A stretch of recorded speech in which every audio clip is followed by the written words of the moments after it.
What's good? I'm DeJon. I'm Brienne. I'm Jayson Cash. And you're watching the Dan Lane Podcast. Make some noise. Woo!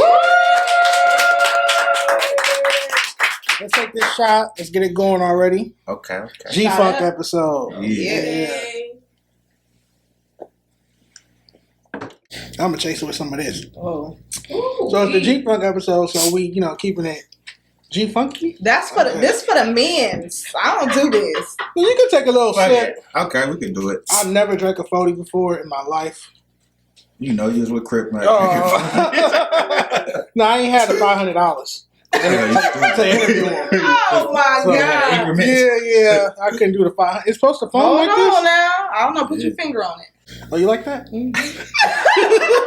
Hey, what y'all got me at, man? We having a little fun. Okay. So this is the Dan LA OnlyFans podcast. Thanks for tuning in. Oh, it tastes like pennies. A little pinch. What y'all finna do? Trying to get the foam out. There we go. Yes, the technique. Come on, man. You gotta be resourceful. Of me. That's all you gotta do. That's what I was trying to tell you to do to make the phone go down. No, I'm sorry, professional. It tastes like Butterbeer or something. I don't know.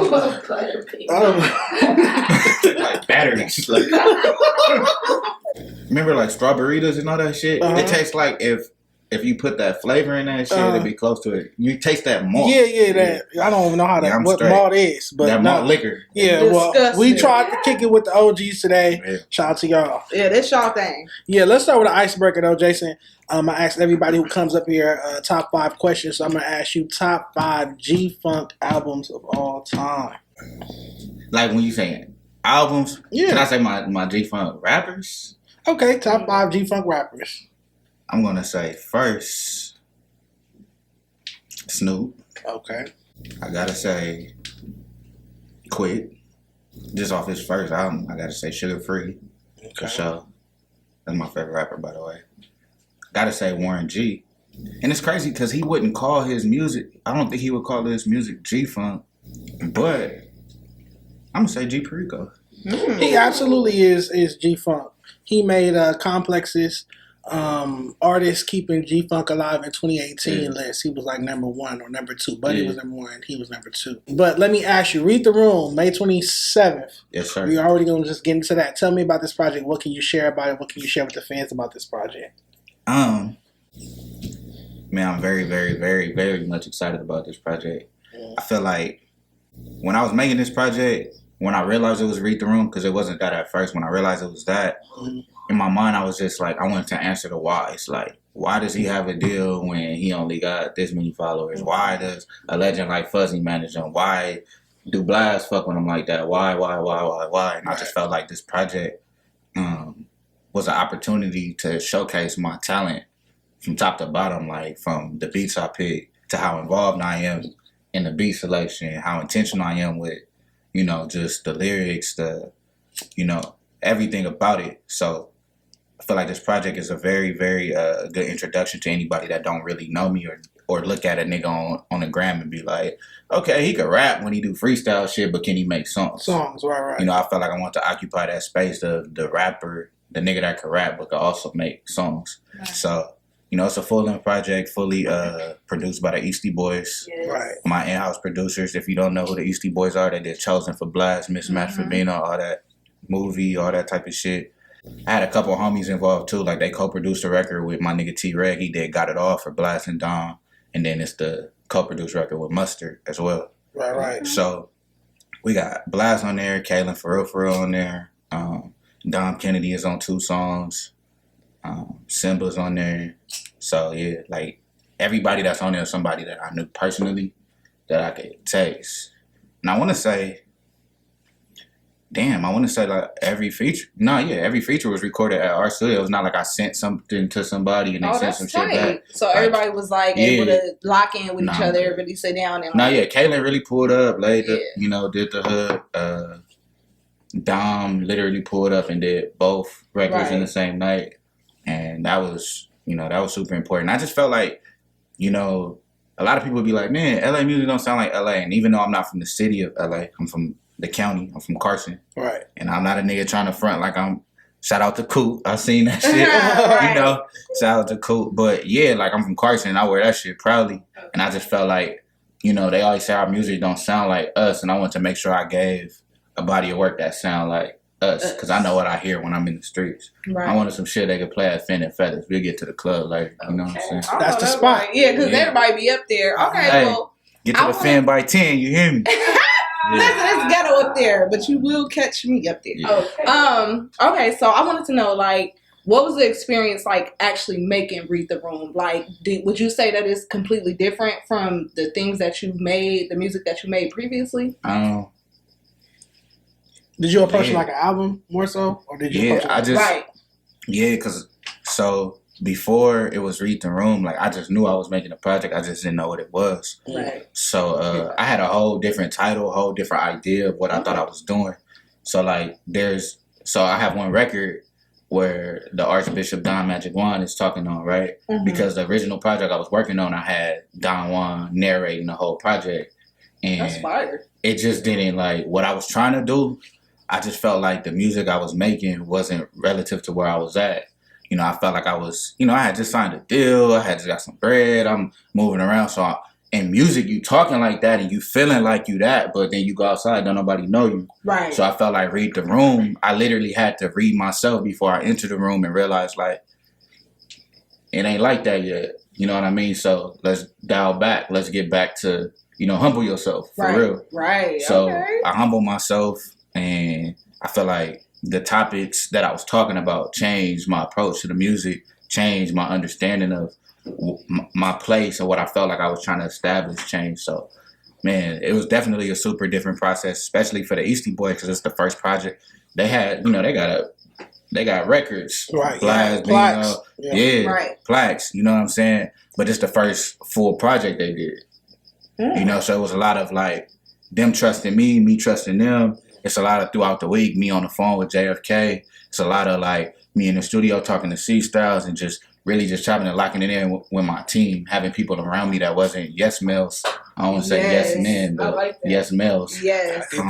Just acting like everything was smooth. It was songs I did that niggas was like, this ain't it. Yeah, you need those type of people in the studio though. Like you Yeah. want those people that's gonna tell you. It was like, times nah, I laid bro, this verses ain't and I work. walked out the booth and it was just like, yeah, bro, we ain't stop you because we knew you had to get it off because we know your Right. process. Because I don't write. Like I literally, any song you've ever heard from Jayson Cash, anytime you ever hear me rap, I literally go in the booth and I kind of line by line it. Sometimes I have a few different bars in my mind and I kind of piece it together, but You punch it in? yeah, Okay. for sure.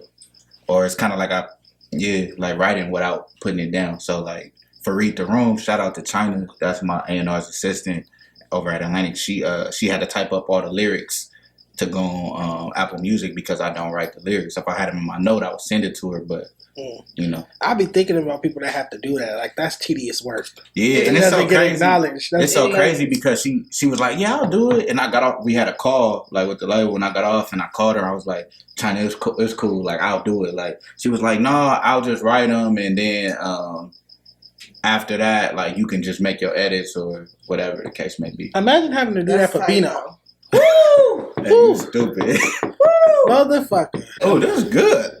Maya made it. She's our lovely bartender and production manager. Okay, shout out to Maya.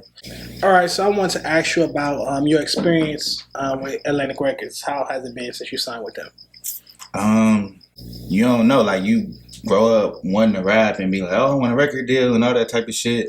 And I feel like a lot of artists, a lot of people just in general, like, it's your dream job, so you forget it's a job sometimes, Right. you know? And sometimes the job parts bring you back to reality, like certain things. I can make the best, what I feel like is the best song of my life tonight. And it's a whole process of it coming out. Yeah. Right. You know what I'm saying? Like Priority, I did that record maybe like close to a year before it came out. A lot of these songs on Read the Room, like, shit, the record with Dom, that's like a year old. It's a comment that Mills from LB, he had asked me, do I think that labels slow up the momentum of LA rappers? Does that process ever like get to you? Do you take it like that, or you just be like, I gotta let them do their job? Or do you look at it like, damn, this is kind of slowing me down? Until you really got momentum, you don't really know what momentum is. Like, you be thinking you got some shit, and it don't really be that. I feel like I'm in a space right now. I'm in an awkward space. Like, I'm not in the building, but I'm in the parking lot right now. You know what I'm saying? Like, I can go somewhere and everybody know me, and then I can go somewhere else and nobody know me. Yeah. You know what I'm saying? So I don't really get so caught up in the fact of like, okay, how to label do that shit. But once you understand how that works, you figure out how to make that work for you, or make it work with your process. Because it's like, you got to remember, like, ain't nobody bigger than the program. Like, you got to go through everybody at Atlantic, like, or any label, you got to go through the program. We don't care if you're the biggest nigga on the label or the smallest nigga on the label. Like, you got to do producer agreements. You got to, you got to have those meetings and et cetera. So I just feel like it come with the shit. But a lot of us, like, again, like, this is my dream. Like, I always knew I was going to rap. Yeah. I worked everywhere, but I always knew, like, my last job was TSA. My mom used to send me other jobs to apply to, and I'm like, Mom, like, this is my last job. You feel me? So I always knew I was gonna rap. So getting into it, it just don't work how I thought it worked when I was aspiring to do this shit. So now that I'm learning, I'm having to make adjustments to, okay, Tooth Fairy not real, the Easter Bunny not real, Santa Claus ain't real. You know what I'm saying? Well, have it been like easy making those adjustments, or like, how would you explain it? I wouldn't say it's a easy thing or a hard thing. It's just a thing. Like, you gotta do it. It's something you gotta do. You just have to do. Right, because the professional in me is like, okay, fuck it, this how we about to do this. But I'm still a person. Right. Yeah. Like, Cash ain't my rapper name. Like, that's my nickname. Like, the homies' grandmas call me Cash. You feel me? So it's like, Cash, the way he would go about it, how he feel about this shit is different than Jayson Cash, the artist. Right. So learning to, shout out to my therapist for letting me know, like, how to compartmentalize, like, to separate the things. That's lit. I'm never LA rapper say that. Can we pause at the therapist? Because no, real shit, like, I'm finna get real deep. Like, I feel like a lot of our black men especially should go out and talk to therapists, because you guys go through things that people couldn't even fathom. Like, people couldn't even imagine. Yeah. So it's really good hearing because that. my life crazy. Like, man, I'm coming off. I got shot. I didn't know that. Right? You know that? No. Damn, nigga, you This gonna is do your something homework? new. Ooh. He trying to get on them. So my first song, all I know, I'm talking about it. You get 3 shots, couldn't stop me, homie. I think not. Still, I thought you used to hoop or something. I got shot 3 times. I didn't know that. So I got shot. I'm a father. You know what I'm saying? You got kids? Yeah. We didn't know that. My daughter's name is tatted on my neck. Carter Blue. I didn't know. No. She's in my video. I be out of these rappers' personal lives. Whoever called me Wendy Williams the other day. I don't even know. Tasha K, Wendy Williams. I don't know. Like, yeah, they like, have I'm trying to kids. keep our shit about music. I'm holding my daughter in my video for all I know. So I went from getting shot to having a deal, having a daughter. It's a lot of shit going on, so it's like therapy is it's important. It's just talking to somebody. Period. Congratulations on going. That's dope, man. Thank you. I thank you for opening up about that, because that's interesting. Yeah, now, very interesting. If somebody asked me for advice for a young artist trying to come up, I would literally tell them, read the room. If you get in the room to hop on the aux and play music, pay attention to what room you in, because some songs might be for this room, some songs might not.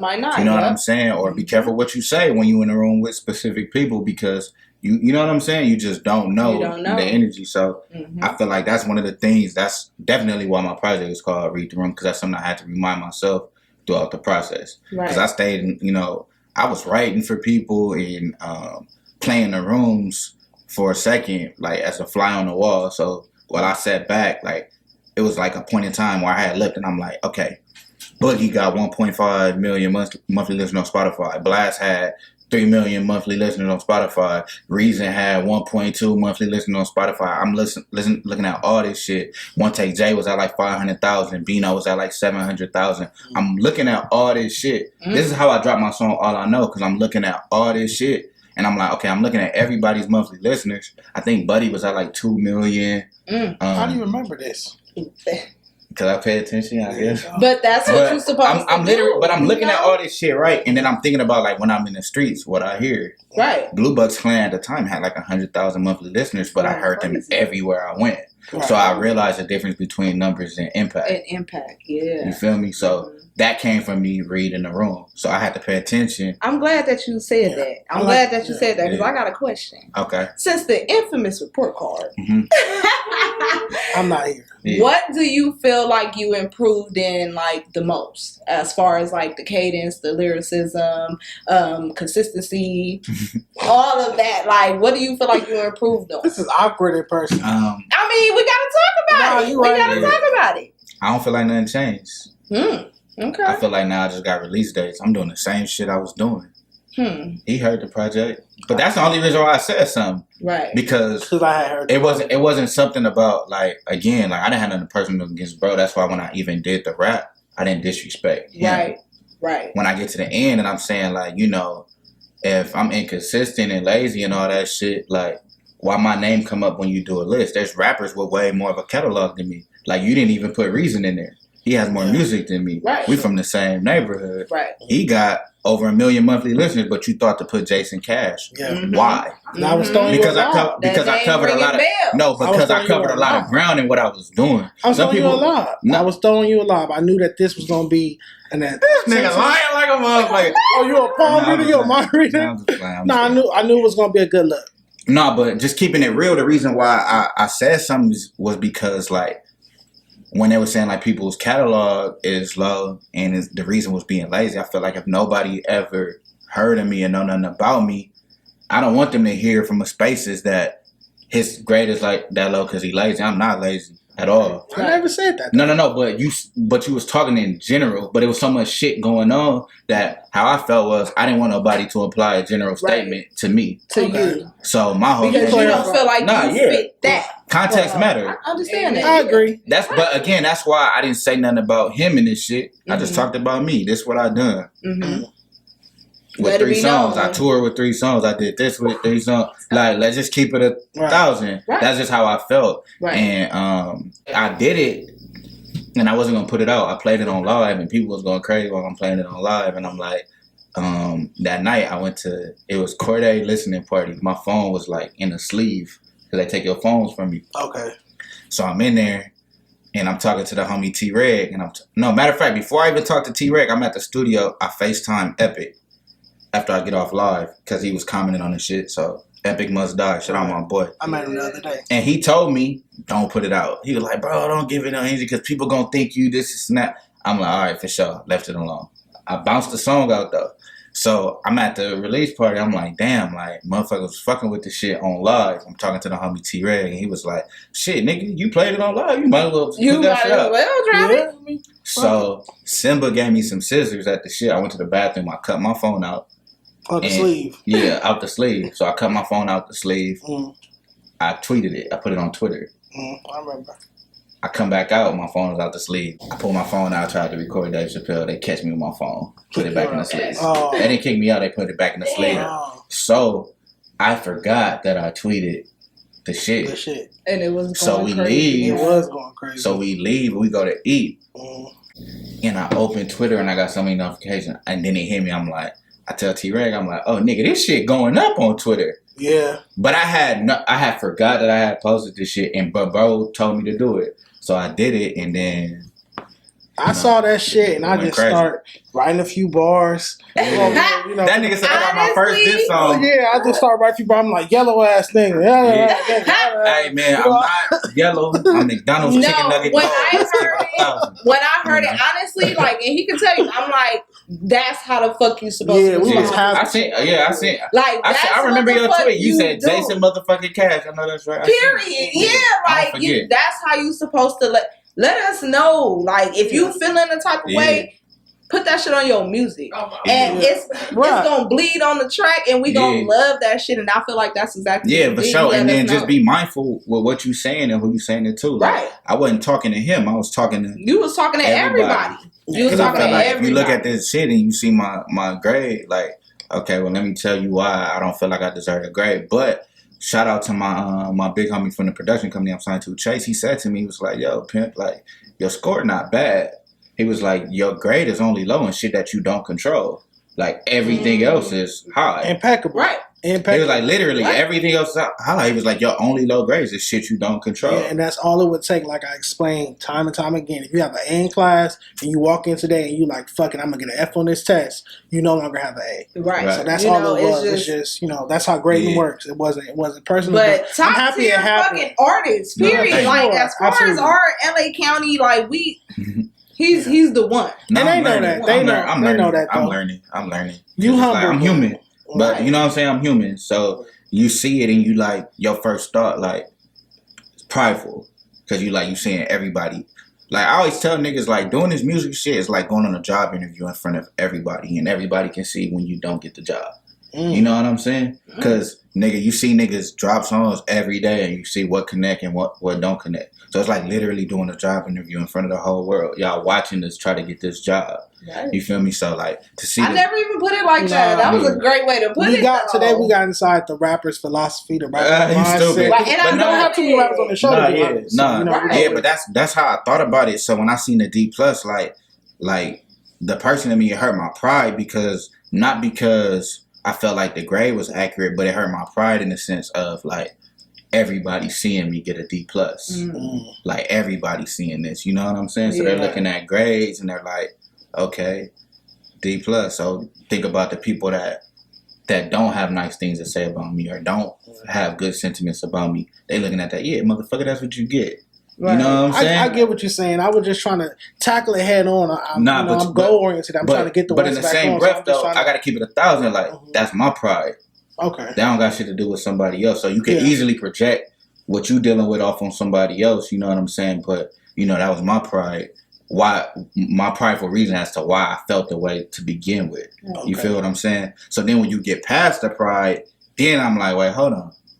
Nah. I'm listening to the spaces. Niggas is being called lazy. I'm not lazy. I don't want nobody thinking I'm lazy. Fuck the pride. Fuck us. Now I'm about to, because when I originally was gonna say something, it was coming from a place of pride. So when I did react and drop D+, that wasn't me being prideful.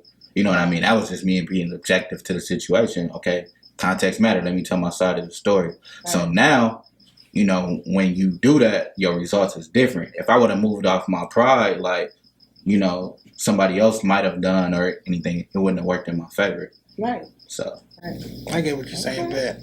Can we take a shot tonight? Or we're going to shot to the report card? No, we're going to shot to Top Down with produced by the Eastie Boys and Mustard and Read the Room dropping. Yeah, nigga, hello. Shout out to that. Y'all ready? Shot up. Y'all didn't even clap. Shit. Took the shot though.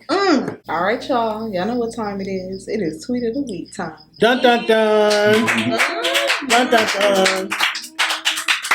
Okay, y'all. So this is from @Vince Staples. Our guy. And this is one of my favorite tweets right now because, like, what? But it say niggas will do anything for money and still be broke. That's crazy. It's hard out here for a pimp. Not the pimps I know, but I'm gonna mind my business. Women can make money easier than a man. All I'm gonna say is if niggas know the game, niggas know the game. Women can make money. Real recognized, real granddad, and you looking real unfamiliar. Y'all can babysit. Y'all can open up daycares in your homes and apartments. Y'all can fuck 15 bitches and still come home broke. He should have put niggas that do anything for some money except get a job. Yeah, part. All right, Mr. TSA. But hold on, that's a fact. So, this is the G-Funk music episode, so let's talk a bit about G-Funk. Exactly what is G-Funk to you guys? I'll let you start first, Mr. Cash.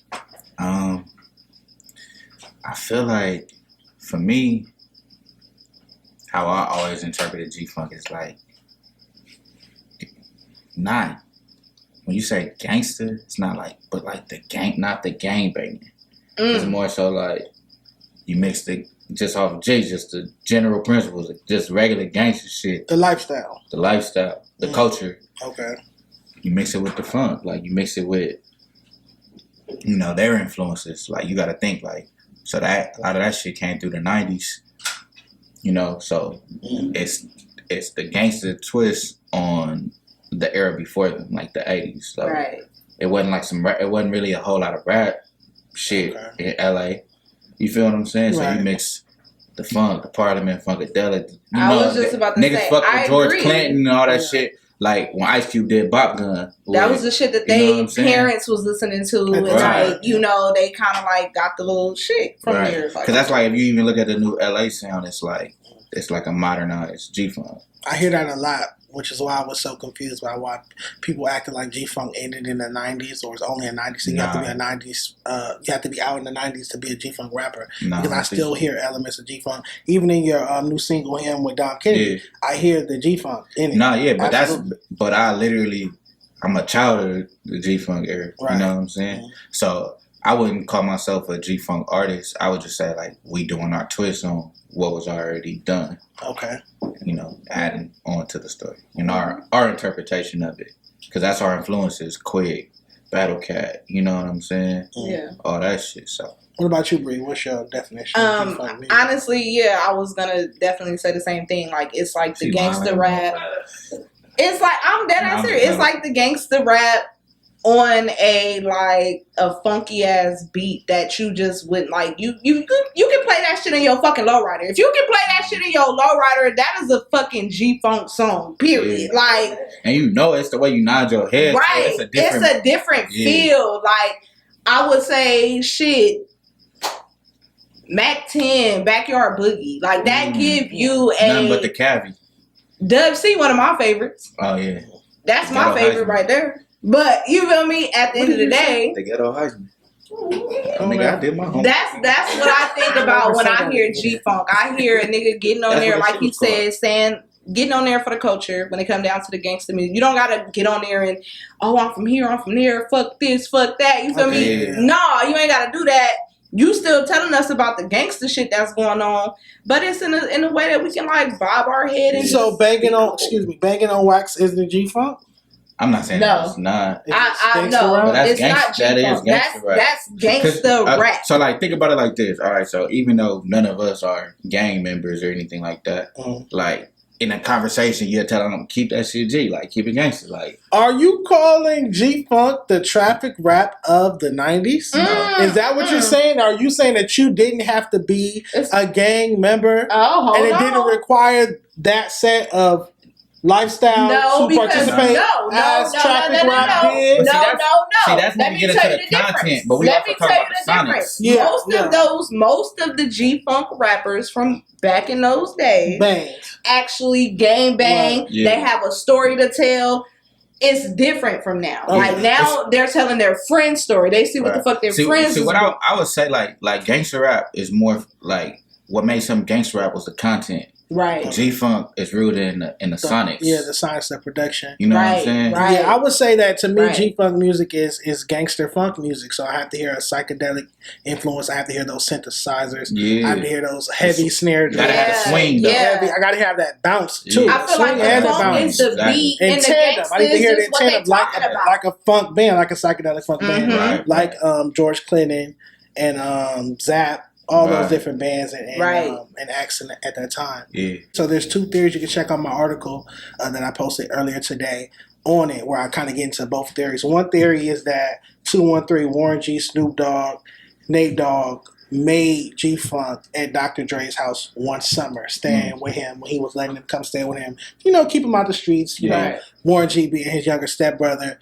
and then Warren G said that a few people said that Warren G was there helping implement G-Funk in the Chronic album, even though he's not credited as that. So that's one theory. It's a theory that I grew up on, hearing from since I was maybe like 5 or 6. People in my family always telling me about the Red Tape, DJ Quik. Right. And supposedly it's a story that EPMD, Eric Sermon and them came out here to a show at the Coliseum or something. They went to Compton maybe for some weed or something like that, and they came across the Red Tape, went back to New York, and that's why they started putting out music that was similar to G-Funk in the late 80s, right, sonically, because they had heard the Red Tape. So supposedly the Red Tape is DJ Quik's underground tape, one of his first underground tapes that came out in 87, and they had Born and Raised in Compton on it, like 4 years before it dropped. Check out the G-Funk documentary, because it just opened my eyes to how G-Funk really made hip-hop commercial. Yeah. You feel me? LA. Just hip hop in general. The only time hip hop had been commercial before that was probably like My Adidas, Run DMC. You get what I'm saying? So, when you have Snoop Dogg doing the Gin and Juice video, and he's acting like a Home Alone character. You give me that type of commercial ability. And you know what's special about that too is because with Warren G doing that at the time, everybody was on death row. Warren G dropped his project on Def Jam, and the documentary gets into that. Yeah. And then again, it just shows like we can relate that to kind of like the report card situation between us two, how God works in mysterious ways, and I could point out Rich Homie Quan and what Young Thug is going through to how God works through mysterious ways. So it was showing how Warren, being Dr. Dre's younger stepbrother, going up in the same house as him, he wasn't allowed to go on the Chronic tour, even though he helped out on the album and introduced Dre to Snoop and Nate Dogg. They got to go on the tour and be on the album, but he didn't get to go on the tour. That's crazy. But if he had been pulled on that tour and pulled into Death Row, who would have said his career would have did what it did? And he saved Def Jam. There was $20 million in debt. That's what Russell Simmons said in the documentary. I got a funny Warren G story for you. What's up? Yeah, absolutely. So,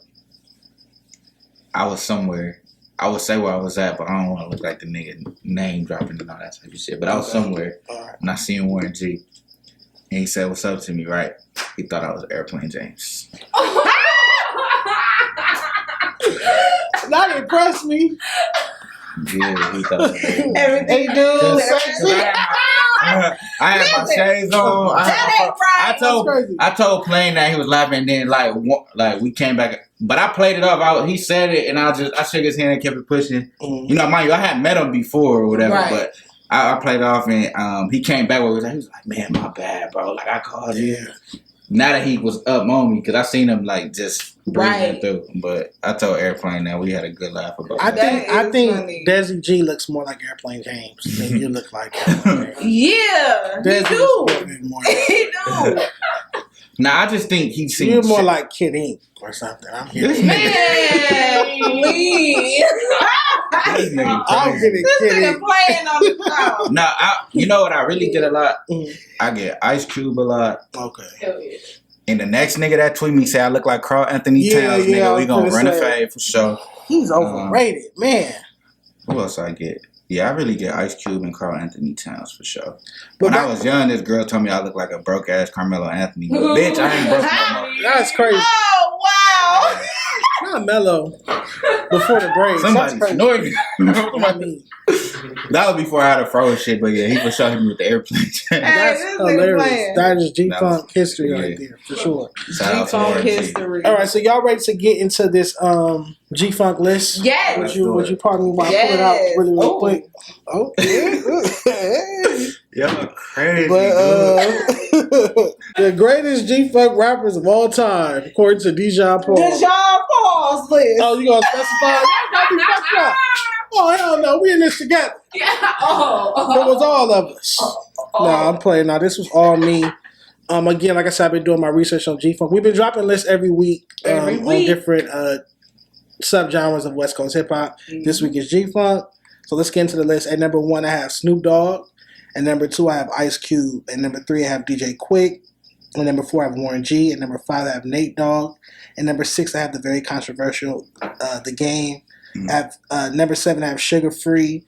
At number 8, I have Eazy-E. And rest in peace. And at number 9, I have the Dog Pound, which is Corrupt, and Das. And I want to throw Rage in there. I was thinking of Rage when I put it. I rock rough and stuff with my Afro plugs. And then number 10, also a controversial pick, I guess, is Nipsey Hussle. I don't get why, but we'll get to that later. Yeah, I see you put the articles and stuff too. It's controversial for me. I have 6 articles. I have 6 articles that suggest or infer or just straight out say that Nipsey Hussle is a G-Funk artist. But whatever. Yeah, but you know, like perception is a motherfucking like how you perceive them creates your reality. Right, but let's start at the top. Like Sugar Free need to be higher up on that list for sure. Well, I feel like the Dog Pound needs to be higher, but we're gonna keep on. Let's go back to the top. Let's start with Snoop. Are we cool with Snoop being in that? Is that okay? Yes. Sure. Having at the time the highest selling first week for a rapper in general. Yes. You ain't never got to argue nothing, Snoop. Okay, Snoop ain't there. But some people are saying that Cube. Anywho, let's just keep Cube over Snoop. I really have a real argument that you can argue that Snoop is the greatest rapper of all time. by definition, I think he's one of the greatest humans of all time. Like, you know what I'm saying? Like, just a great person. I'm not disagreeing. Nothing Snoop. I ain't disagreeing. Nothing Snoop. Yeah, all right. So Snoop at number 1, we're good. Number 2, Ice Cube. Some people saying Cube's not a G-Funk rapper. What's up? I don't know if I'll put Cube at number 2. I don't think that I don't know. Just not I on can't this list. say that I feel like he's a G-Funk rapper because he don't give me the G-Funk feel. His biggest song is G-Funk. His biggest songs are G-Funk. If you Google, Google best G-Funk songs on every list, he's all over it. You can have a G-Funk song and not be a G-Funk rapper. But watch this. Okay, I hear you. But watch this. Why was y'all giving me that YG's a jerking rapper thing? Because he has jerking songs. Hold on. He came out as a jerking rapper. He was and on Ice Cube's first solo debut album, Who's the Mac? Even though that album's not a G-Funk album, Who's the Mac is a G-Funk song. He did Bop the whole part of it. Okay, you just asked the difference. No, I'm telling you that might the be difference. on Death Certificate, I think. I'm telling you the difference. I'm talking about America's Most Wanted. Who's the Mac? He came out on his first album with a G-Funk songs that have that G-Funk YG has jerking songs. He came out in the fucking jerking party era, literally. And so you just subscribe to the theory that Quik invented G-Funk with me. I just said that. I said that. Cube came out solo album 89. So he was out in the G-Funk era. Technically. I personally but he don't make G-Funk. You know how we do it is G-Funk. No Vaseline is G-Funk. Bonnie and Clyde is G-Funk. No, yeah. With Yo-Yo, Bonnie and Clyde, that's number 30 on the greatest G-Funk songs all time. That's one of my favorite songs of all time. Yeah, it started that whole. But I'm not knocking him being on the list. I just don't think he should be that high on the list. I don't feel like he hung his hat on that. I personally. But his biggest songs, if he gets booked to do a concert right now, they're not going to pay him if he doesn't perform a G-Funk song called "Today Was a Good Day" or "You Know How We Do It." Those are G-Funk songs. Okay. My favorite Cube songs are G-Funk songs. I see what this nigga do. It don't even matter what he do. We're gonna agree to disagree. I see what this nigga do. Cube is at 2. Number 3 is Quik. Cool. I understand if you want to have them interchangeable. If you have them interchangeable with Cube, I'll take no offense to that. Yeah, I would put Quik. Okay, because we're saying that, according to my theory, Quik did invent it with the Red Tape in 1987. His first album, Quik is the Name. I just feel like Quik ran into so many personal problems and industry problems that we didn't get to see the full blossoming of his career. We didn't get to see him have a Snoop type of career or a Cube type of career because, he had the Ruthless situation at first, then he had the Death Row situation. After the Profile situation didn't work out, he just had a lot of politics. You know what I always say that hindered his career. Because I've seen you say that about a few things and be like, sometimes we got to think we don't know if that's what they want either though. It's context matter though. Absolutely. Right. But I feel like Quik is one of our most disrespected legends for sure. Absolutely. I personally feel like that, especially because the production, my favorite rapper is Sugar Free. Quik produced that whole first album. Yeah, he gave me that Sugar. Yeah, he gave me my whole. You know what I'm saying? All the way up to My Crazy Life, just mixing that project down. DJ Quik. He's underrated. However, I'm the however nigga. Yeah. Okay. If somebody was to interview Dom Kennedy, he would say they would say that one asterisk to his career, one hindrance with his career, he would say marketing, and that's what it is. DJ Quik wasn't marketed like a goat. Mm-hmm. He wasn't marketed like a Cube or Snoop or a Pac. No, he was not marketed to us like that. I mean, I'm not knocking that. So that's why that about Sugar people Free. leave him out of Sugar Free too. That's why people leave him out of certain conversations. Yeah. You get in these editorial conversations when you're marketed to. You know what I've noticed, especially when it comes down to the music business and stuff like that. When you're a producer, when you produce, you don't really get the acknowledgement that you need to get, whether you are a rapper or not. You feel me? Like they really especially when you're a producer that makes music as well, because a lot of producers don't put they look at you, everything that they put you in that producer box. Jay Million. Yeah, Million did Pop Out. He did My Song. All I Know. He did Been in My Bag for me. He do so much shit. But it's like he's also She Perfect. Right. Mm-hmm. So every time you hear he's $1 million, that's Jay Million. That's what. But the thing about bro is he's also an artist. So it's like again, somebody had DM me, one of my homies, when you put him on the producer list. Okay. And they was like, man, Jay Million should feel insulted because he's not a producer, he's an artist. But I'm like, no, he's both. Right. Yeah, he's both. But it's modern. It's modern time where he's good, he's comfortable in his skin as a producer, he's comfortable in his skin as an artist, but that's because it's a different time. Like Quik, he was producing so much shit. Like Ego Tripping, Snoop's album, like he did so much shit. Like one of my favorite records from Snoop is They Press put him Play. in that box. But Quik did that. Right. You feel me? So a lot of people don't know a lot of shit that Quik did as a producer, or how much of a hand he's had in a lot of shit as a producer. That all falls on marketing, though. That all falls on marketing. That's the solution to that problem of people not giving you flowers and being acknowledged. Sometimes, most of the times, it's about somebody not marketing you to get such. So at number 4, we have Warren G. Yeah, I'm not knocking that. I mean, his first album went triple platinum. Dre's first album, The Chronic, which Warren didn't get credit for, went double platinum. So for him to be on Def Jam and outsell his older brother that had slept on him, I feel like that's, I like that type of energy. It's like, you slept on me, I'm going to outsell you. I love still love, we're still brothers, but can't knock that one. Right, absolutely. Just from Endo to this DJ, come on, man. like I think Regulate Regulate got nominated for a Grammy. It might have won. I think it got nominated though. Yeah. They won a Billboard Music Award, definitely though. So at number 5, is that 5? Yeah, at number 5 we have Nate Dogg. Rest in peace. He could be the G-Funk rapper. Rap singer, yeah. Because you already know everybody hit my page with that. He's not a rapper. He's not a rapper. Y'all do that every time I mention a rap but have they ever heard his songs by himself? It literally gives you it's rapping. Yeah. It's rapping with rapping, but he got a melody. These days it's a rap song. Yeah. That's not an R&B song. I Never Leave You Alone. Have y'all ever heard One More Day? Yeah. Listen to One More Day by Nate Dogg. That's just him by himself. Rest in peace. It's a fucking hit. And he's on there talking that shit. Like, don't you wish you could have heard the Nate Dogg and Blast record? Yes. Man. Don't make me sad, bro. Man. Don't make me cry. Because that do sound immaculate. Matter of fact, Nate Dogg, Blast, and Ty Dolla $ign. Oh my god. Yeah, Nate and Ty Dolla $ign would have been crazy too. In Blast, don't do that. I'm just talking about when Ty Dolla $ign first came out, I heard the Nate Dogg influence as well. No, let's get into number 6 is the Gunny Glasses. The Game. People felt like he wasn't a G-Funk rapper. But his first album was produced by Dr. Dre. Nate Dogg's on like 2 songs.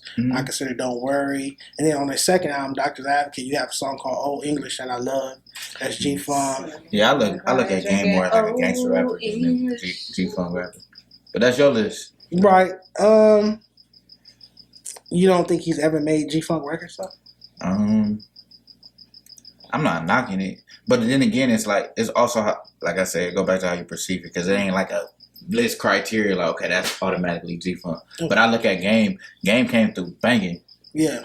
Yeah, I feel like that's more like a gangster rapper. Like a gangster rapper, yeah. I mean, and even like now, if I was talking about Game, I wouldn't call him a gangster rapper now, but I would say like he kind of entered the game as a gangster rapper. Okay. And he kind of transcended over time. It's just to like more of like a lyricist. Right. But I wouldn't. But he's always been a lyricist, and I get people not calling him a G-Funk rapper, but I feel like he just, when I listen to his first 2 albums, I'm not gonna go to all his kind of his first 2 albums.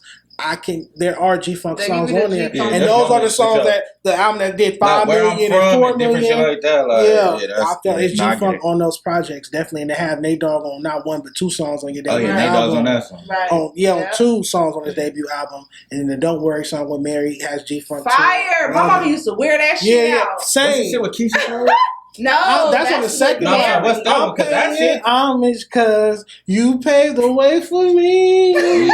But I'm like, the Keisha Cole shit, that shit kind of like G-Funk too. Yeah, because he was in that lowrider, like, the aesthetic is G-Funk. From the lowrider. Oh, that's what it's called, Gangspan. Yeah. That's what I'm saying. It gives you the G-Funk feel, but... He was definitely paying a lot of homage to G-Funk, so it made me feel like he was a G-Funk rapper. Yeah. And that's Game's Celebration, too. This is your list. That's Game's talent, though. He's convincing. Celebration, for sure, with Tiger. Like, that was kind of... Yeah, okay, that's a banger, too. It was, for sure. Yeah, that's G-Funk. Game makes G-Funk music. 7, Sugar Free. Yeah, but see, I wouldn't have put him. You have him higher because that's your favorite rapper, though. But I would have definitely. I'm not biased, but his whole, look at his first album. His whole shit has literally been. What was it? Ghetto. Street gospel. Don't play. Street gospel. Ghetto streets. I got you. Oh, not ghetto street. Yeah, street gospel. He said that's the same thing. No, I was close. That's what I meant. Come on, man. If you stay ready, you ain't got to get ready. I was just gonna say Sugar Free is not higher on my list. He's at 7 because he's extremely talented. He has classic records, but again, his career did not go like a Cube or Snoop. We'll be sitting here capping. He was the front and act like he had that type of career and that type of commercial longevity because he Yeah. is still as relevant Well, as yeah, ever. and Because then if you you gotta post something on Instagram, he gonna go viral. You gotta Because remember, for he me, I talking can about say- pimping. It's hard to kind of commercialize that in Right. music. I Like, can real say pimping. that his Real first pimping. two I'm not talking about albums, those. Okay, yeah. his first two albums, like those are shit. Yeah. Those are the albums You that gotta you think can like bang one of the straight through. biggest known songs is "I'd Rather Give You My Bitch." Like, how do you commercialize that? But Don't we've Fight the seen Pimpin' was people his. like- we've Don't seen people Fight like the Pimpin' Uncle was They his. Luke. commercialized We see Why Uncle You Luke commercial. Bullshitting. Yeah, They Don't Fight the Pimpin' was commercialized his that. Street Crime, True Crime Streets of LA, the video game, all that type of shit. No, he's had commercial Yeah. moments, but he didn't have that type of top tier career. So that's Yeah. why he's at a 7. He's there because of his talent. He's there because of his pedigree. But shout out Don't to play with him. Like shout out to respect Sugar Free. If himself, no definitely. Sugar Free, ain't no Jason Cash, no One Take J, Yeah, that no flow, Blueface, yeah. a whole lot of Facts. Let's number 8, Eazy-E, rest in peace. Just the Godfather, one of the Godfathers, him and Ice-T of the West. Definitely as far as doing a label and business, being a CEO, definitely a Godfather for the I'd West. rather fuck you. I just look at Easy more like gangster rap, though. I get what you're saying, but he made his second album was G-Funk. They talked about in the documentary how he started like kind of biting a little bit once he saw what was going on. He started biting the G-Funk sound. I feel like he has G-Funk songs again. So if YG can make some jerkin records and y'all want him number 1 on the jerkin list, I feel like these artists can make some G-Funk songs and be lower. No, yeah, I'm not knocking that. The G-Funk list. All these, because Snoop has made reggae songs. Snoop has made gospel Right, songs. he's made all Not everything shit. he's dropped is G-Funk. This is not just only G-Funk. That's people. really one of the best things about the music shit, that it's like the boundaries aren't concrete. Like, No. you can kinda Right. rush around. Hip hop It's should a- be a gateway. Music is subjective. Yeah. I keep saying that everybody is gonna feel their own way about this song, that song, this artist, that artist. So you gotta just. How many more is it? We only got a couple more. 2 more. 9 is the Dog Pound. Corrupt, Daz, and like I said, I'm gonna include Lady of Rage in there. Yeah, I would put them higher than like. Those are kind of my favorite. Yeah. Who would you have them over? 'Cause you I would swap them with the game. Okay, so they'd be at 6. Yeah. Okay, I mean, the Dog Pound, that album is like one of my favorite rap Yeah, albums Dog Food. ever. Oh, Yeah. God. I just feel like, again, their career, it goes back to career. All time, I think of all the time he was out, their career stopped after, Pac got killed, Suge went to jail, the Dog Pound didn't necessarily carry on. We got Corrupt, had a couple big records after that. Yeah. Daz, not so much. Again, they didn't have the Snoop Cube type of careers, which is why they're not in like my top 3, top 5. No, I get it. But impeccable rhyming, and then Daz is one of my favorite producers. I feel like he slept on production wise. Nobody even know. A lot of people don't know. A lot of people Even don't though even know that he like produced. Pac, All That's Eyes on crazy. Me album is Yeah, like, it's Daz, and he Right. don't get his credit. But I had watched an interview where he was kind of talking about that. Yeah. And then obviously Lady of Rage, probably the best spitting, the most lyrical female rapper of all time. She again just never got to have that those breakthrough moments. And I remember her like watching an interview where she said because she cheered for Lil Kim at the Source Awards, Suge kind of like sat her down. That's interesting. And so that kind of hindered her career. Yeah. But I was just gonna say it all comes back down to the label. Yeah. Because they label was on some crazy shit. From what we hear and what we know and see, you feel me? It was some crazy shit going on. So it's all politics that we probably would never really know. Yeah, we weren't there. You're right about that. And they never tend the most controversial ranking have Nipsey Hussle because he's one of my favorite G-Funk rappers of all time. You told me not to do it when I put it in the group chat that I was going to do it. You said you don't see him as a G-Funk. Why is that?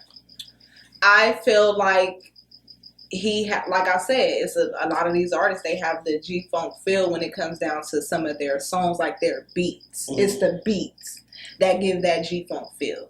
But this nigga was a gangster rapper. He got on there, he let you know. When he first came out, that nigga let you know, I'm from 6-0 Crip, whoopty whoop, blah, blah, blah, this is what I do. I feel like over time, he grew, his sound grew, and everything became different for him. So I don't know, I just wouldn't consider him a G-Funk rapper. Okay, I can respect it. Hey. What about you? I wouldn't put him as a G-Funk rapper. It's crazy because, like, shout out to J Million once again. I feel like he's closer to G-Soul than he is to G-Funk.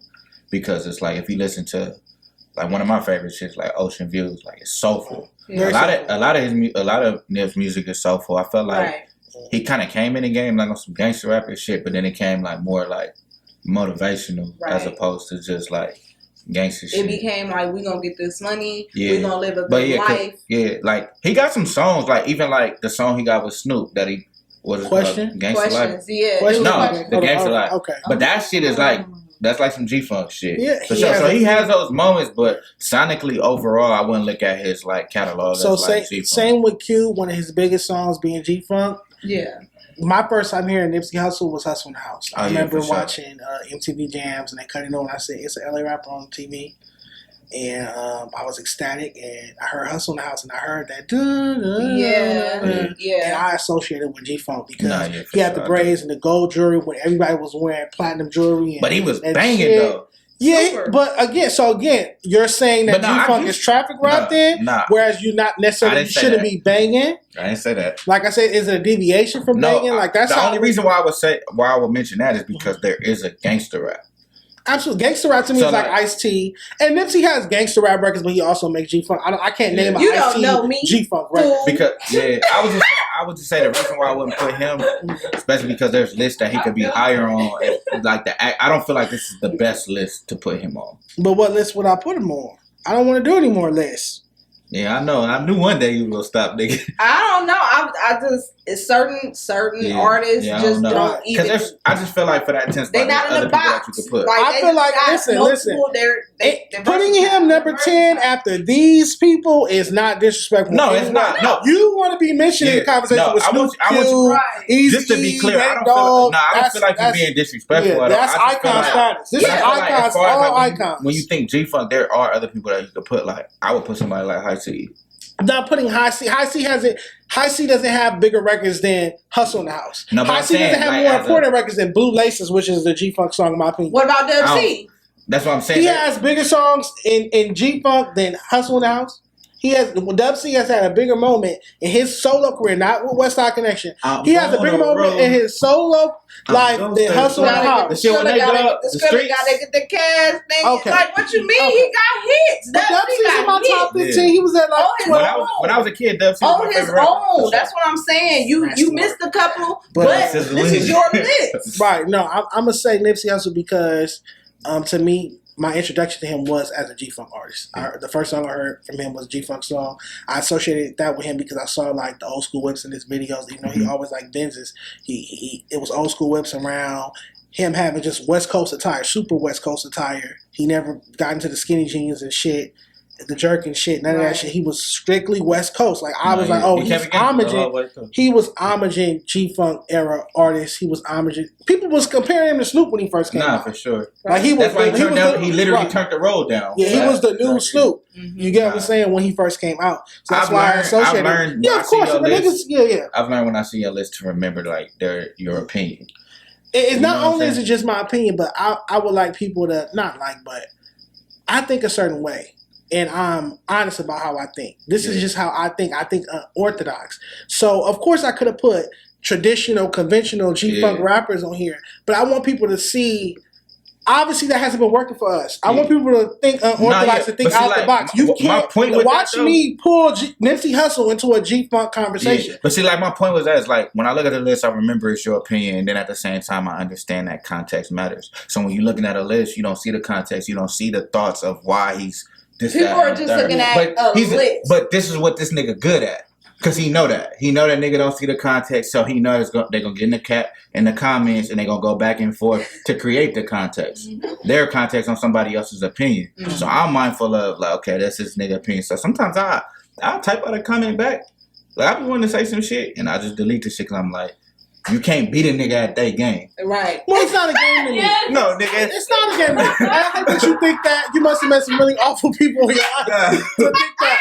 I love to see people talk about LA rap. To me, it's better than waking up and everybody on time not talking about eating ass and woo. But you gotta remember, I'd rather everybody wake up and say, "What's their favorite G-Funk song?" I'm not saying you playing the game. So if I told you about, like, for example, you told me about a documentary I never seen, you just put me up on game. Okay, that's your game. That just you feel what I'm saying? Yeah, I get what you're saying. So when I'm realizing, I know what you're doing. I know the reaction that you what you're going for. I know the conversation you're trying to spark. But I also know that everybody don't see context. So if I get into these comments and I say this, that, and the third to somebody else that's on the outside that don't understand context, don't understand nuance, they're gonna see our back and forth exchange and look at it different. They're gonna look at so it. I'd be like, okay, I be having input, but I'm like, okay, this is not the place for me to have that conversation. Nah, if you ever, feel like commenting, feel free. I understand where it shouldn't be getting like serious or heated. I hate people get disrespectful, start calling me out my name and shit because I said Snoop is number one or this, that, and the third. Like that's weird. But to me. you,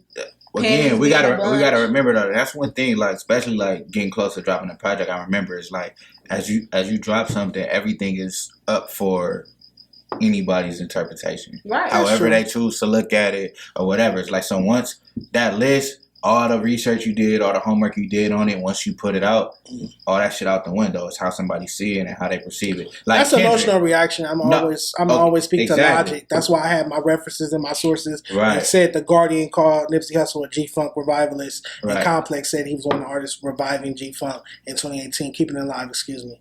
So I always have like logic to where I can't. But you gotta remember when we talking about we kind of like raise or argue our opinions as facts. It's passionate. It's a passionate. You know what I'm saying? It's a passionate thing, especially with music, like because a lot of these people's names like mean so much. Like I be trying to explain to people just because the difference between not liking something and disliking it. I might not like it, but that don't mean I dislike it. I got something against it. I'm not against it. You know what I mean? I could be just in between, but a lot of people, you put your opinion out there. It's up for however. The last thing I want to say about the list is there's a difference between understanding and agreeing. Mm-hmm. I can't agree with you and not understand. I can understand and not agree with you. Right. For sure. So, that's just what I leave it at. If you guys want to say Nipsey Hussle's not a G-Funk artist, I understand you saying that, but I don't agree with it. I keep saying this. Right. We disagree to agree all the time on this fucking show. Like, all the time. Yeah, like literally. You guys have to learn to do that. Like, you feel me? Like, it's and not hard. You kind of got to look at it like it's not concrete. So just because somebody put somebody on this list don't mean they can't exist. That don't mean right. Exactly. Exactly. All right, well, I'm starving, but let's take another shot while I drink on this empty stomach. Now, why would you? Shut up. Fuck it. This is the last one, right? Woo. But let me ask you real quick, since we talked about G-Funk, we talked about 90s rappers. What's the best LA movie from that era? LA based or LA LA based, like what you would consider an LA movie. Like obviously like A Boys in the Hood would be the best example, but you know what I mean? It don't matter the time period? No, it can be all the way up to Blame It on the Streets, YG. I'm gonna say Friday After Next then. I was gonna say that, but if I didn't say that, I'm gonna. Nobody want to be. I was gonna say that. Nobody wants to. Nobody wants to be. Listen, I know every line from Friday After Next, nigga. Stop playing with me. But I'm gonna set it off the rip. Okay. I'm gonna go with The Wash. Only because what the fuck is the Sisters Borough? And all this over two punk ass chords. That's the kidnappers. So let's get to some music. My favorite part of the episode. Yes. Kendrick Lamar's album. Dun dun dun. We know how you feel. No, you don't. Mr. Morales and Big Morales? Yeah. Mr. Morales. Mr. Morales. Yeah, that's what I said, Mr. Morales. Mr. Morales. Say it with me. Say it with me. Mr. Morales and the Big Steppers. No. Also, niggas go to Ghana and they can change their fucking albums. Who was he? Chance the Rapper? He's plugged in with Apple? That's why it crashed? What's wrong with this nigga, man? Mr. Morales. I don't want to talk to you. It's not Mr. Morales? Okay, all right, we're going to get past Morales. Oh. And the Big Steppers. Oh, I got him confused with D Smoke. I thought he spoke Spanish. We love you, D. I love you. I'm gonna just put that out there. How do you feel about the album? You're the biggest Kendrick fan. I fucking love it. What are you talking about? I love it. Love it, love it, love it. Silent Hill, Crown. I love, I love We Cry Together. Savior is my favorite song. Savior is a banger. Okay? Kendrick Lamar is my GOAT. And I literally block niggas daily for Kendrick slander. I don't care if you're my cousin. I don't care if you used to spend the night when we was 8 years old. I literally block niggas for Kendrick slander. That's right. You might just fire on me for what I gotta say. How did you feel about it? Let's start with that. I feel like, man, it was crazy to hear. It was encouraging to hear him speak from the perspective he's speaking from. For him to even be willing to take that risk on the world stage, because he's literally showing you where he's at mentally, why he hasn't been dropping music, how he thinks about what's going on in the culture, and etc. But again, we know you ain't dropped in a while. You could come with banger, banger, banger, banger, banger, and just make everybody happy, or you could follow your heart and do what you want to do. So I respect that in its entirety. And then it's like, nigga, he put Blast on that.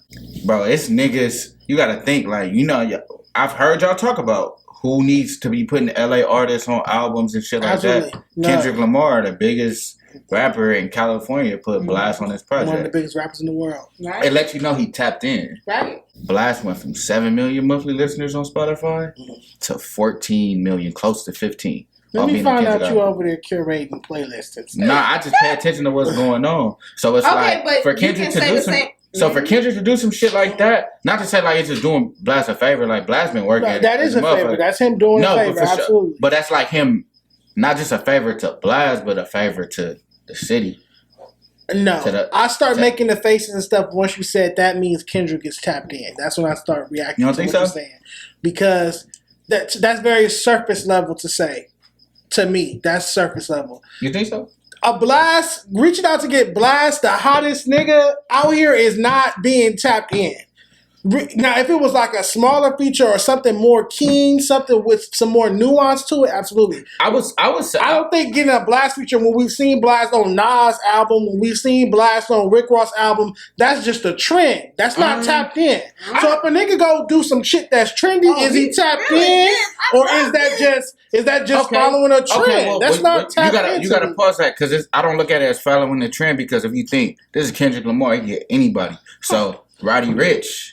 Mm-hmm.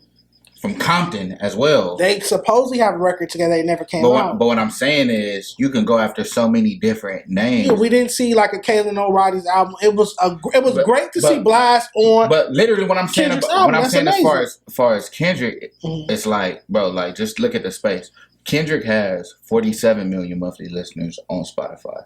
Kendrick Blast at the time had 7 million, right? So let's just show the separation. The next thing that's up is Drake is at like 55 million, Jack Harlow like 53. So we just talking about just where people are at, right? That's so obvious. So we're not saying that Kendrick it's not plausible for him to find out about Blast, because Blast is hot and he is on all these other people's album, right? But at the same time, there's so many other people. Like, let's look at it. Okay. Oh, Jeezy didn't went up from LA. Mm-hmm. They got Shoreline Mafia got gold records, platinum records. Mm-hmm. Roddy got a diamond record. There's so many different names that you can pick that's sold from LA. So for him to have somebody like Blast on the project, it's like you nigga tapped in. That's not tapped in enough to know to do that shit. I wouldn't use the tapped in. To me, that's following a trend. To me, that's a safe option. Getting the Blast feature is a safe option. It's let me show some love to the city. I don't think that you heard the album if you felt like it was safe. I don't like the song. One, I don't like the song that Blast is on. One, but that regardless of that, separate of that, I wouldn't use the word tapped in. Kendrick, I wouldn't say, you can't convince me that Kendrick is tapped in because he worked with a nigga that has songs with Nas and was on a double XL freshman cover. That doesn't make a nigga tapped in going to get somebody from a freshman cover. That's scorching hot. Making you tapped in is Kendrick go get a song with KB Devon. That to me, this is my opinion. You gotta be tapped in enough to be like to be willing to put him on a record, especially considering like nigga, it's like possible. You literally could have put Roddy Ricch a diamond record, nigga, from your same city. It's love. It's great. I'm with it. I'm glad he did it. I love that he went and got Blast. I would not say that's tapped in. Hey, this nigga got Kendrick fucked up. I'm not gonna say that's tapped in. That's not to me. That's not tapped in. To me, being tapped in would be reaching out for an LA feature that would be more surprising that I didn't see coming. I saw Blast being on that album. I was not shocked. I was not. Oh my god, Blast is on this album. Because Blast is popping up on everybody's album. Watch this. Blast is going to be popping up on a lot of big artist albums very soon. Can we say something? So I'm not surprised when I see that Blast feature. Can we say something? What's up? I was surprised as a motherfucker. I was actually like, nigga, that's my Blast. Bro. That's my bro. Like but I can't say that I was more so surprised at how he had Kodak on there as much as he did. That's what surprised me the most, because I just didn't see them coexisting, making these songs and making these skits and all that. See, I'm more surprised by Blast than I am Kodak. I feel like personally, those 5 years that he took off, he put those 5 years on that album, and he let you know this is what was going on, this is what I went through, this is this. But you gotta look, the N95 video is 2 years old. He didn't take 5 years off. That nigga was working. He just wasn't in the public eye working. I get what you. Well, as far as dropping an album, as far as dropping an album, yes, that 5 years is all on that. And to the audience, I'm being honest. I'm very biased. I love Kendrick with my whole heart. Like my whole heart. So I am very inspired by Kendrick. I think Kendrick is a genius. I think Kendrick is one of the best rappers on the planet. If you put him in a room with another gentleman, 9 times out of 10 or 8 times out of 10, Kendrick's going to out-rap him. Me personally, I don't like anybody who uses that flow. I don't listen to. There's no Eminem songs in my phone. There's no Lil Wayne songs on my phone. There's no Nicki Minaj songs on my phone. I don't like that flow. Too wordy for me. I like Biggie. I like Dom. I like Big Daddy Kane. You like niggas that I like Ice Cube. No, I like niggas that know how to pocket it and play with it and then catch up and let it lag a little bit. I see something you said. You just like you wish that it was a little more space between the verses. Right. And that's one thing. Being honest, I gotta give you some respect because one thing I fuck with is, you know, some people see shit and they just, you know, they get a take on it.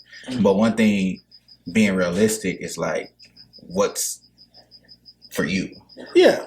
You know, so it's not like saying, oh, I didn't see you call it trash or say you didn't like it, but I just literally seen you say it wasn't for you, and I seen you explain why. So when I seen your post about this shit, I didn't feel, you know, like I said, I blocked niggas for Kendrick slander. I didn't feel like you slandered Kendrick. I feel like you more so spoke to what you like. But when he did the Hard Part 5 and the creativity of that music video, I came up here and I was raving because I love the genial thought of him. He's a genius to me. He inspires me like that. As far as the music sitting in my car or sitting at home listening to it, I'm not into that. I don't even have those type of conversations with myself. No, so I do feel like this album is one of them ones that you kind of like enjoy. Like, I feel like this back like the iPod days, like when you had your iPod and you played the song for yourself. It's for yourself. I personally feel like that. Like, this is definitely one of them albums like I listen to myself. Like, he had this line where he said, I'm not in the music business, I'm in the human business. And I really fucked with that because it's in line with the reaction that we're getting from people. Right. I play Silent Hill in my car though. Okay, no, he do got some shit on there you could play like, you know, amongst people as well. But I feel like it was more like a teachable moment from his regard. That's why I respect it so much that I feel like he took that opportunity to say something. And if you go back, he put the breadcrumbs on Complexion of To Pimp a Butterfly. He says, like, you know, if he got the world's attention, he might as well say something. That's true. Right. I would like... Go back and listen to Complexion. He literally said that shit on there. He's not... I'm sure he won't do it, and it doesn't really matter. In my opinion, it won't matter to him, but I would love if Kendrick would find a way, again, like a King Kunta, to lace those type of, like, energy beats, high energy beats with knowledge. Yeah. Like golden era hip hop artists used to do. Yeah. I would love that. Like, you could give me knowledge, but I still want to just feel good listening to your music. I don't want to feel down or feel like I'm too much in my head or just too in my feelings and thoughts. You know, I get you, and I guess my vision is kind of like a little different based off being an artist as well, because it get tricky. You know what the people. Like when you listen to what the people want, right, and you think you're delivering what the people want, and then they don't support it the way that you would expect them to do, based off of giving the people what you think they want. It's a real critical spot to be in. You know what I'm saying? Absolutely. It's not easy at all, but I thought like when I dropped "Been in My Bag," I thought everybody was gonna be like, "Oh, for sure, it's a rapper from LA with One Tay J on a song, and it's still a groove, and we can slide to it." Like I thought that song was gonna do. That's Maya's favorite song. I thought that shit was gonna do way more than what it did, but it didn't. But that song means a lot to us. Then I dropped Top Down with Mustard, and it sounds like the 2010s. So I'm thinking everybody gonna just go crazy because it's like this is the much we want to hear, and it's like the Dom record come out and that go way crazier than the Mustard record. You know what I'm saying? Yeah. So it's like it get tricky when you thinking. All right, this gonna go this way or this gonna go that way, and it don't really move. It's a task, you know. Even you and me, we were both record men, but in 5 years, I'm gonna be a way better record man. And in 5 years, I know you're gonna be a way better record man. You're gonna be a beast. You already you're gonna be an even bigger beast. It's a process. So, absolutely. And I'm dropping a project next week. I'm signed to a major label, but I'm sitting right here with a day in LA. Promoting your album. Come on now, hello. You see my hat? Read the room. You know what I'm saying? This come out May Friday. 27th. This coming out this Friday. It's coming out this Friday. Hey, look, man, I'm at the Roxy next Thursday, May 26th. You know what I'm saying? Pull up with your funky ass. You might see a couple people you know. You might see a couple people you don't know. Come, because that's just what it is, man. You know. What's wrong with Keisha Cole? I don't know. Pussy gotta be weak. Like, why would you tat that so quick? What the fuck is wrong with you? Like, that nigga had CTE. Like, why would what you the fuck is wrong with you? That? Like, oh my god. But anyway, okay, so HBK Jachi, one of my favorite new MCs. He performed at our showcase a couple weeks back. Did a great job. Vanilla Cream Soda is a buzz record. He has a new record out called Coop, correct? Yeah. And it's fire, bro. Like, it's one of his best singles this year. Make sure you check it out. Check it out. Did you check it out? I love it. Honestly, that's one of my favorites from him. Like, I feel like he really came through as far as the lyrics. For me, they were a step up from all the other shit that I didn't heard by him. So I can say, like, this is something that I really play in my car, play for like my brother, play for like anybody that want to hear some hot shit that's coming out of LA right now. That's what I can. You got a chance to hear it. How do you feel about it? Yeah, I heard it today actually. Keep going, bro. Keep doing what you're doing. All right, so Cool Corleone has a new single out called New Watch. I feel like it's one of his best songs. Yeah, I love the hook. The beat's fire. I feel like he's improving somewhat. How did you guys feel about the record? I agree with you. You know how I feel about You like Cool? She's not the biggest Cool fan.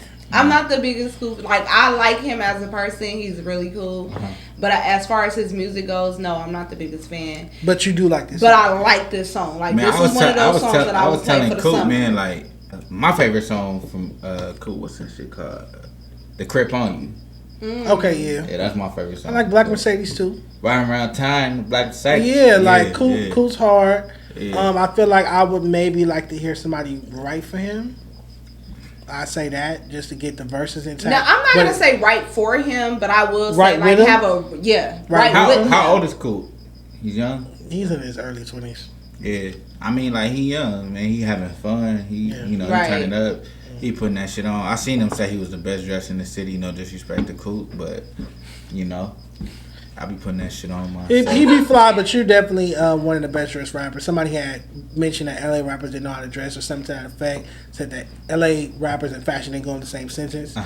But I personally feel like there are select few that can dress, like Jayson Cash, Blue Bucks, I mean, but these are the same people that be like, oh my God, gonna be dressing so fire. But see, it's not even just like, a lot of people be thinking about what you put on. It's how you put that shit together. That's true. You ain't got to spend a bunch of money to be fly. No, because even if you are being fly, it gotta look nice together. It has to look nice together. You gotta dress to your body type. You gotta dress to your right. You know what I mean? To me, it's about together. a story. When I think of somebody's look, I got to be able to like get a story from your fit. Like, I should be able to take something from it. You know what I'm saying? I don't want you to see me out and be like, oh, he fly just because he got this brand and that brand on. It's like, I want you to be like, you don't even know. No, like, I like the way you match shit. them shoes with that shirt. I like how you feel me. It's all about man. I got coordination. some shoes on right now. I don't even got shoes on. Loafers? I popped out with the Gucci Crocs. Oh, this is a fancy nigga. This nigga got money. Fancy nigga. That's what's up. That's what's up. All I'm saying is coordination is key when it comes to dressing. Like, everything has to look nice visually. When we look at you, it has to look nice together. Right. Black Mercedes, I fuck with that one, but the Crip On You, blue emojis in their text is the Crip On You. Right. He got a couple bangers. Mama's Boy, TikTok, just a few that I really fuck with. But Cool's progressing. I'm honest. I'm happy that I'm able to be honest with him and tell him how I feel about it. And he don't take it personal. Right. He's like, I'm gonna get better. I'm gonna get better. Progressing. For sure. He's progressing. Yeah. Shout out to absolutely. Cool. All right. So it's time to play. Who said that? Who said that? But G-Funk edition. We don't have Snoop Dogg because. Can I keep this? This shit these are yours. All right. We don't have Snoop Dogg because of unforeseen circumstances. But we will be playing the G-Funk edition. Nigga, you petty as hell. That's why fuck you, nigga. No. Let's play. Our lovely production manager Maya is gonna say the lyric, count down to 1, 2, 3, and then we're gonna hold it up accordingly. Let me get my shit. Hold on. Let's see who knows the most about G-Funk lyrics and Let's whatnot. go. Wild Drunk. Motherfuck Dre. Motherfuck Snoop. Motherfuck Death Row, and here comes the left row. Ding, ding, ding. Next. Yo. What they hitting for? Why you say it like that? Because I'm not going to give it away. Okay. Yo, what they hitting for is that's an ad lib. A fin or a half. Don't make me laugh. You gotta keep going. Warren G? I Quik. see one a dub. Quik. Quik? Are you serious? You with the I see one a bullshit. dub. I know it's Quik, but I what see the ya. fuck? Look. I want you to But I rap it. bang, bang, chitty, Come on now. Lips, hip, fingertips, ass and titties now. High school Jew. That's how we do it in Pomona, fool. I left her.